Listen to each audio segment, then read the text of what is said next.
सगळ्यात पहिली महत्त्वाची गोष्ट आपण या चॅप्टरमध्ये काय शिकणार आहोत, तर बजेट बनत असताना, अर्थसंकल्प पास होत असताना त्यामध्ये संविधानिक तरतुदी कोणत्या आहेत, कॉन्स्टिट्यूशनल प्रोव्हिजन, म्हणजे त्या बजेटबद्दल संविधानामध्ये काय सगळ्या गोष्टी सांगितलेल्या आहेत हे आपण शिकणार आहोत। दुसरा महत्त्वाचा मुद्दा आहे एजन्सीज इन्व्हॉल्ड, बजेट बनत असताना कोणत्या सगळ्या संस्था त्यामध्ये इन्व्हॉल्ड असतात, कोणाचं काय कॉन्ट्रीब्युशन असतं, बजेटमध्ये कोणता डेटा घेतला जातो, हे सगळं आपण शिकणार आहेत।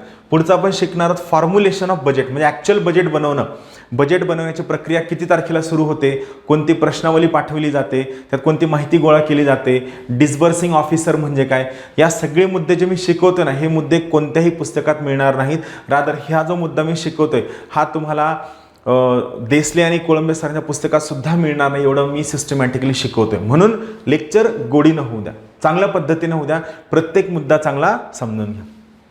त्यानंतर कायदेशीर मान्यता हा पुढचा मुद्दा असणार आहे। अर्थसंकल्पाचे तत्व, वेगवेगळ्या तुटीत आपण काय केले, डेफिसिट शिकलोय।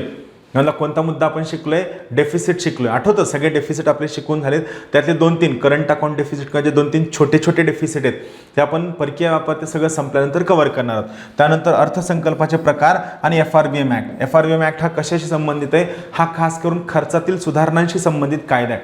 तर हे सगळं काय, कोणत्या कमिटीज आहेत, हे सगळं आपण यामध्ये छोट्या छोट्या टप्प्यानं हळूहळू शिकणार आहोत, राहील लक्षात।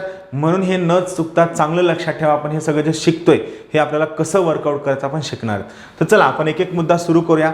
या ठिकाणी शिकवत असताना हे लक्षात ठेवा की मी जेवढ्या संविधानिक तरतुदी तुम्हाला सांगतोय त्या सगळ्या तरतुदी तुम्ही चांगल्या लक्षात ठेवायला हव्या।